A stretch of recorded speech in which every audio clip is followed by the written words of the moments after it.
Sziasztok! A mai videóban Pueblából jelentkezem be, és arról fogok beszélni, hogy miért is Mexikót választottam, illetve mi az, ami ennyire magával ragadott. Ez a Dani jelenti, vágjunk bele!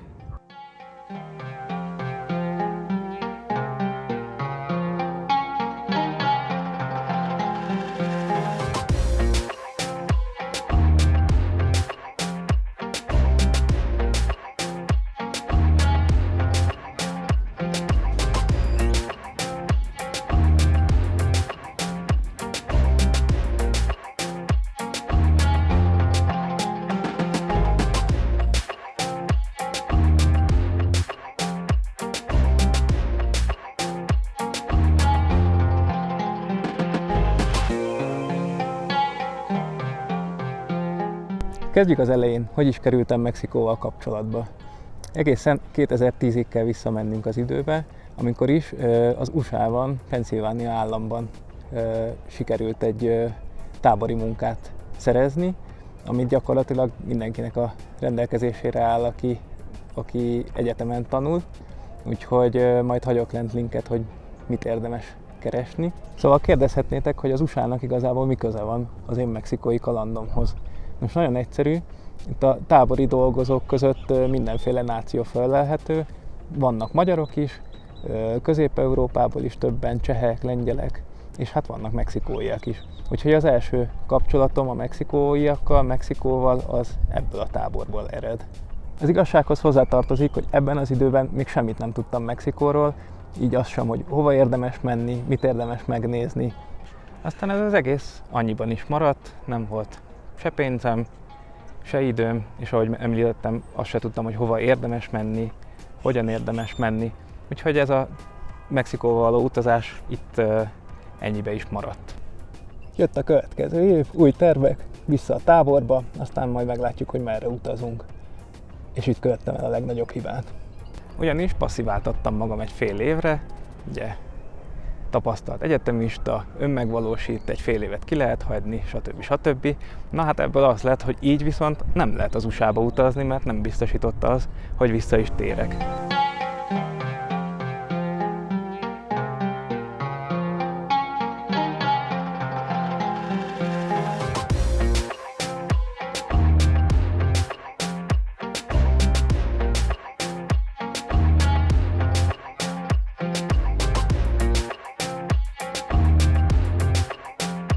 Jött a következő év, 2012, és lehetőségem volt egy egyetemi ösztöndíjra, méghozzá Dél-Koreába, Daeguba, úgyhogy a táborba való visszatérés ebben az évben sem valósult meg. A dél-koreai útról majd egy másik videóban beszélek. Úgy tűnt, hogy most már soha nem lesz ebből a Mexikóból semmi, teljesen el is felejtettem, nem volt a gondolataim között, viszont a táborba mindenképpen szerettem volna még egyszer visszatérni, és ennek az ideje 2013 volt. Ismét ugye új mexikói ismerősök, többségük természetesen Pueblából, úgyhogy hát valahogy így kötöttem ki itt én is. Minden sztorinál szokták mondani, hogy keresd a nőt, és hát ebben az esetben is így volt ez, de erről majd a következő videóban részletesebben. Most egyelőre csak annyit az egészről, hogy 2013 nyarának végén, szeptember elején jártam itt, első alkalommal. Szóval az első 2 hetemet azt Mexikóban, itt Pueblában töltöttem, és nem csak a város, hanem a kultúrát is megismerhettem, egy kicsit beleshettem a mexikói embereknek a hétköznapjaiba. Mondanom sem kell, hogy szerelem volt első látásra, úgyhogy már kerestem is a lehetőségét, hogy újra visszatérjek. Kerestem a lehetőséget, hogy az egyetemen keresztül hogy lehetne ide visszajönni, és igazából nem volt kapcsolata a két országnak, se a két egyetemnek se egymással, viszont így, hogy személyesen megjelentem az irodába, egész egyszerű volt az ügymenet, be kellett csak adni a papírokat, illetve otthon elintézni a különböző kitöltendőeket, kifizetni a tandíjat, ami nem volt drágább, mint otthon, úgyhogy minden készen állt arra, hogy 2014-ben ismét visszatérjek. Ebben az évben már fél évet töltöttem itt, és belecsöppentem a sűrűjébe. Utaztunk Pueblán belül, utaztunk családhoz Tlaxcalába, úgyhogy itt a környéket sikerült jól bejárni.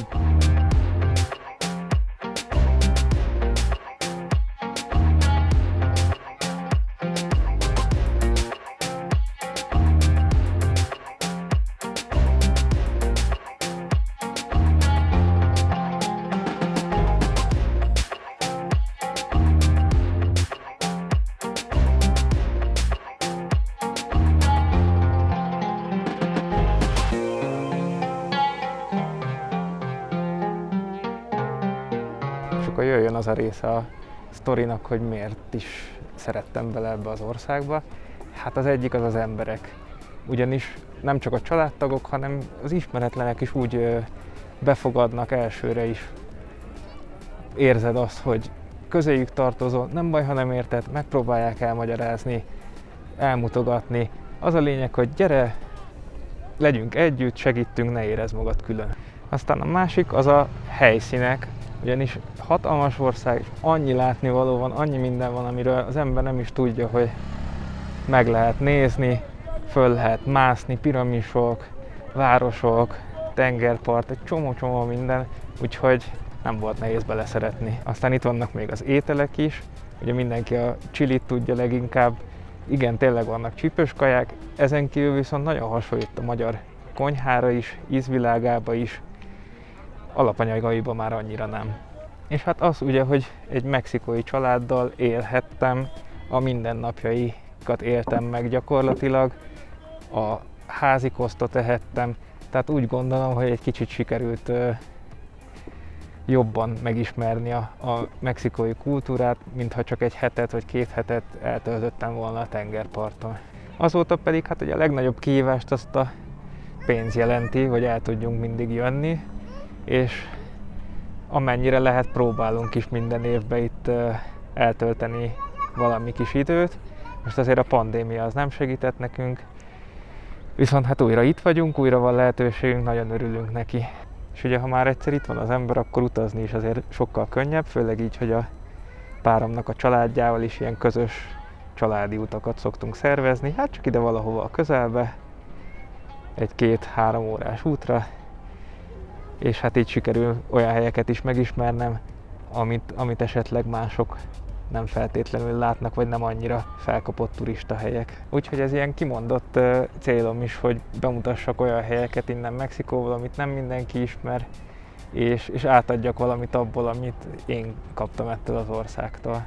Mi az, amit még érdemes kiemelni, mi az, ami annyira magával ragadó? Hát például a mozgalmassága, rengeteg ember van, mindig történik valami, nagy családok vannak, úgyhogy vagy valaki kerti sütésen vesz részt, vagy valakinek születésnapja van, vagy valakinek csak eszébe jut, hogy menjünk el egy kicsit kirándulni.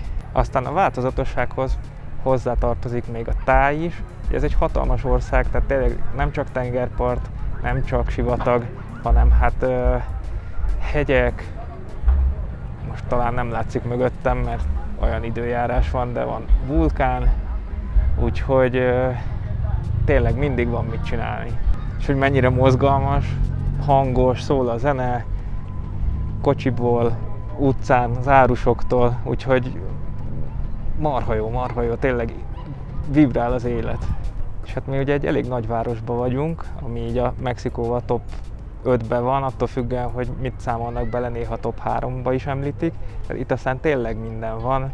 Hétvégén tele az utcák, ugye akkor mindenki kimegy. Tehát ez mondjuk egy nagyon nagy különbség otthonhoz képest. Hétvégén mindenki otthon pihen, ugye a többség otthon pihen, itt viszont mindenki az utcára tódul. Ahol pedig most filmezek, az nem más, mint a Los Fuertes nevezetű hely, és hát ez a pueblai csatának az emlékhelye gyakorlatilag a város fölött, és ugye ez a Cinco de Mayo ünnepének a helyszíne gyakorlatilag, ahol a mexikóiak meglepetésgyőzelmet arattak a franciák felett. És ahogy említettem, volt még egy nyomós érvem, hogy ide jöjjek.